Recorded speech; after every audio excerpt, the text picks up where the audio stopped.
क्या आपने कभी गौर किया है कि हम अक्सर अपने जीवन के हर काम को जितनी जल्दी हो सके पूरा कर लेने की कोशिश करते हैं, मानो हमें हर हाल में मंजिल चाहिए और सफर बस एक जरूरी बोझ हो। हम सोचते हैं कि अगर मंजिल मिल जाए तो शायद सुकून मिल जाएगा, लेकिन क्या कभी सोचा है उस दौर में हम खुद से, अपने आज से और अपनी शांति से कितनी दूर निकल आते हैं। आज की इस तेज रफ्तार जिंदगी में अगर कुछ सबसे ज्यादा खो गया है तो वो है ठहराव, वो मानसिक स्थिरता जो हमें अपने भीतर झांकने की ताकत देती है। हम चाहते हैं सब कुछ पा लेना, पर उसी में हम अभी को जीना भूल गए हैं।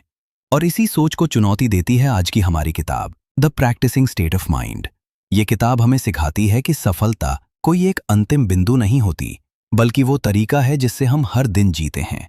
अभ्यास सिर्फ दोहराव नहीं, बल्कि वो तरीका है जिससे हम खुद से जुड़ते हैं।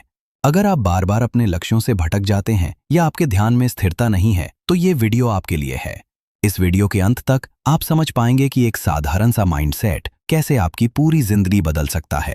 तो चलिए शुरू करते हैं एक ऐसी यात्रा जो आपको खुद के और करीब ले आएगी। क्या आपने कभी महसूस किया है कि आप हर काम को एक टिक मार्क की तरह पूरा करना चाहते हैं, बस खत्म हो जाए ताकि अगला शुरू किया जा सके, लेकिन फिर भी अंत में लगता है कि कुछ अधूरा रह गया है। ये अधूरापन सिर्फ काम का नहीं होता, ये उस पल को न जी पाने का होता है।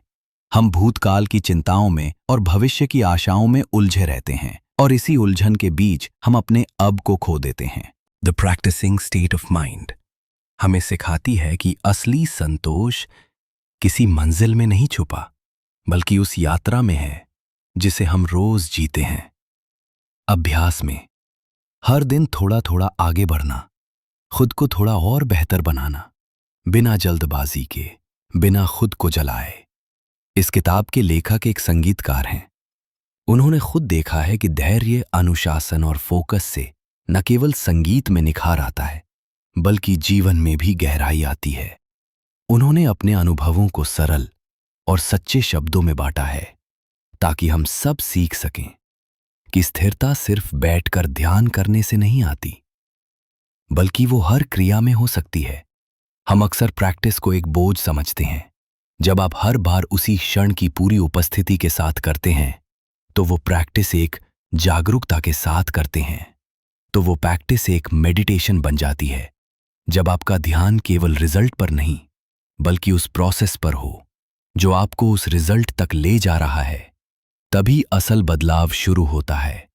जहां आप ध्यान केवल रिजल्ट पर नहीं, बल्कि उस प्रोसेस पर हो, वो हर ध्यान का रूप ले लेता है। पर असली सवाल यह है कि आप हर दिन थोड़ा थोड़ा बदलने को तैयार हैं? क्या आप एक साधारण लेकिन मजबूत सिस्टम बना सकते हैं जो रोज आपको बेहतर बनाता रहे? सिर्फ बड़ा लक्ष्य बना लेना काफी नहीं होता। असली जादू तब होता है जब हम उस लक्ष्य तक पहुंचने के लिए रोज का सिस्टम बनाते हैं।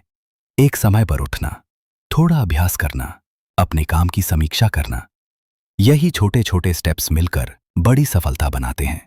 और जब आप सिस्टम पर ध्यान देते हैं, तो मंजिल सिर्फ एक पड़ाव बन जाती है, सफर का हिस्सा। इस किताब की एक और खूबसूरत बात है, ये हमें सिखाती है कि जीवन सिर्फ स्किल्स का अभ्यास नहीं है। हर अनुभव, हर भावना, हर प्रतिक्रिया, सब कुछ एक अभ्यास है। जब आप किसी पर गुस्सा होते हैं और खुद को रोकते हैं, वो भी अभ्यास है। जब आप गलती स्वीकार करते हैं और सीखते हैं, वो भी अभ्यास है। जब आप व्यस्त जीवन में भी कुछ मिनटों की शांति पाते हैं, वो भी अभ्यास है। जीवन एक निरंतर अभ्यास है, और यही इसे सुंदर बनाता है। जब हम इस सोच के साथ जीना शुरू करते हैं, तो हम खुद को हर दिन बेहतर बनाना शुरू करते हैं। हम दूसरों से तुलना करना बंद करते हैं और खुद को एक विद्यार्थी मानने लगते हैं। तब हर गलती एक सबक बन जाती है और हर दिन एक मौका। तो अब सवाल ये नहीं रह जाता कि हम कब सफल होंगे। असली सवाल ये बन जाता है कि हम आज कितना सीख रहे हैं, कितना जुड़ रहे हैं अपने भीतर से। The practising state of mind सिर्फ एक किताब नहीं है, ये जीने की एक कला है। ये हमें सिखाती है कि सफलता कोई मंजिल नहीं, बल्कि हर दिन की वो छोटी छोटी कोशिशें हैं जो हमें खुद के और करीब ले जाती हैं। तो अगर आप भी उस आंतरिक शांति की तलाश में हैं जो इस शोरगुल भरी दुनिया में कहीं खो गई है, तो इस विचारधारा को अपनाइए, क्योंकि जब आप अभ्यास को सिर्फ एक आदत नहीं, बल्कि जीने का तरीका बना लेते हैं, तब सफलता सिर्फ एक परिणाम नहीं, एक अनुभव बन जाती है।